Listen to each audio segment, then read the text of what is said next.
Baik, selamat pagi semuanya. Selamat pagi untuk Bang Ugi Kurnia Agusti. Assalamualaikum warahmatullahi wabarakatuh. Shalom, salam sejahtera untuk kita semua. Om Swastiastu, Namo Buddhaya, Salam Kebajikan.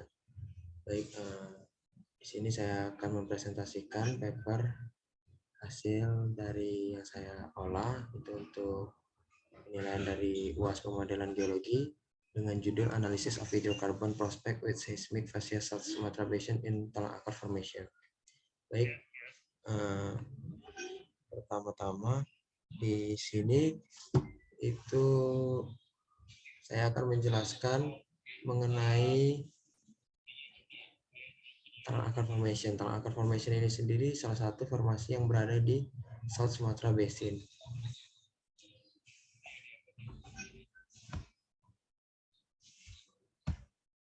Oke, nah ini merupakan stratigrafi regional yang ada pada South Sumatra Basin. Seperti yang kita ketahui, itu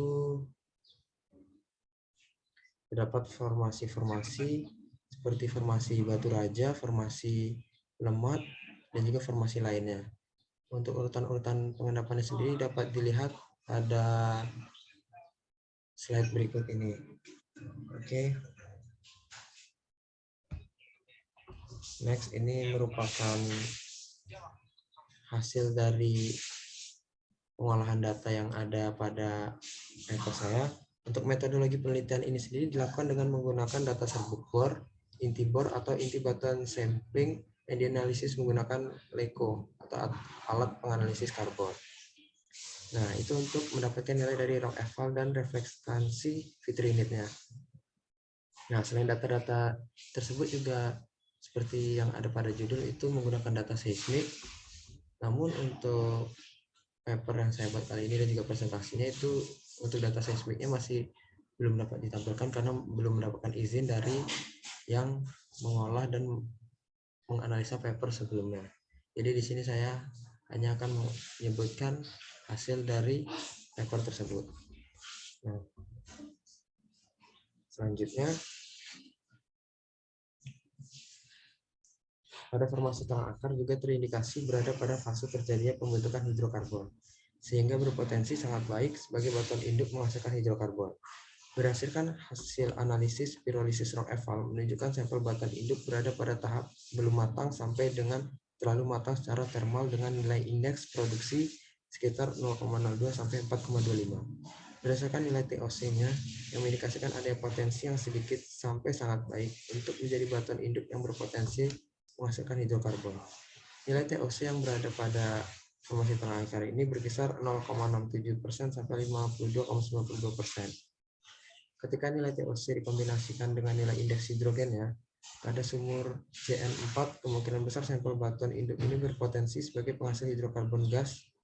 Pada sumur MS10, sampel ini bisa berpotensi penghasil minyak dan gas.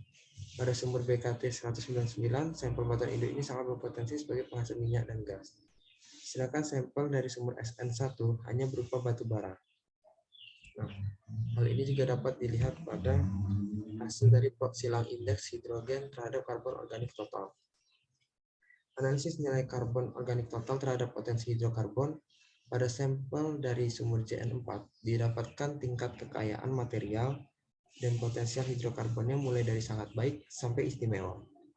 Pada sampel sumur BKT199, kekayaan material dan potensi hidrokarbonnya memiliki tingkatan dari sangat baik sampai istimewa.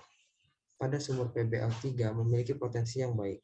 Pada sumur MS10 berpotensial baik, sedangkan pada sumur SN1 sampel ini berupa batu bara yang dapat diabaikan. Jika dilihat dari sampel sumur JN4, BKT199, PBL3, dan MS10, formasi talang akar ini ada kemungkinan bisa menjadi penghasil hidrokarbon yang cukup baik dari analisis Tmax-nya. Terhadap indeks hidrogen, diketahui bahwa sebagian besar berada pada tahap belum matang, disebabkan Tmax yang kurang dari 435 derajat Celcius, menurut Peters and Casa tahun 1994. Tetapi ada pula sampel yang Tmax-nya menunjukkan tahap awal matang, dan terlihat pula bahwa formasi ini dapat menghasilkan minyak dan gas. Sampel ini memiliki tipe kerogen tipe 2 dan 3 menurut Waples 1985. Kerogen tipe 2 memiliki kecenderungan menghasilkan minyak, sedangkan kerogen tipe 3 memiliki kecenderungan menghasilkan gas yang dapat dilihat pada slide yang ditampilkan. Berdasarkan data analisis kekayaan material organik dan analisis kematangan organik pada sampel batuan induk formasi talang akar, metode analisis geokimia, maka kedua formasi ini sudah teranalisis sebagai batuan induk yang berpotensial dengan formasi lemat yang juga berada di Sumatera Selatan sebagai penghasil hidrokarbon baik gas ataupun minyak di South Sumatra Basin. Nah, ini merupakan hasil analisis dari geokimia yang berada pada formasi talang akar. Di sini dijelaskan pada formasi talang akar memiliki tipe kerogen tipe 2 dan 3, lalu nilai TOC-nya dari rendah sampai sangat baik. Berdasarkan analisis pirolysis rock eval-nya juga TOC-nya sangat baik sampai istimewa, lalu TOC versus II-nya minyak dan gas. Dari pirolysis indeksnya belum matang sampai terlalu matang, dari Tmax-nya kita dapat melihat di formasi talang akar ini hidrokarbonnya masih belum matang. Nah, kesimpulannya untuk formasi talang akar ini berpotensi sebagai batuan induk. Untuk kesimpulannya sendiri itu formasi yang berperan sebagai batuan induk pada South Sumatra Basin bukan hanya formasi dari talang akar saja, tapi ada juga formasi lemak.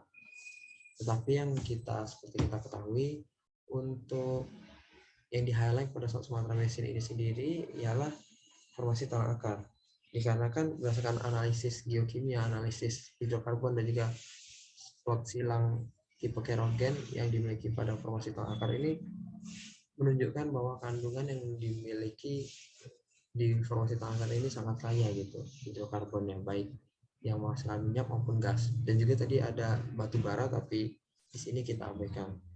Dan juga berdasarkan data seismik yang masih belum dapat ditampilkan, itu sangat menunjukkan bahwa formasi talang akar ini merupakan suatu formasi yang benar-benar menjadi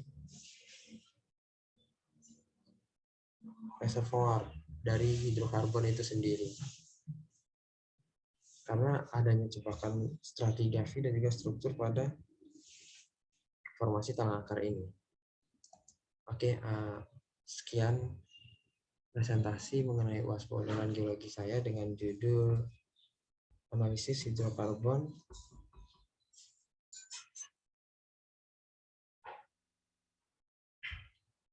in South Sumatra Basin. Ya, mohon maaf jika ada salah kata maupun salah dalam penyampaian. Saya ucapkan terima kasih kepada Bang Ugi Gunagusti dan juga yang telah mendengarkan. Terima kasih, selamat pagi.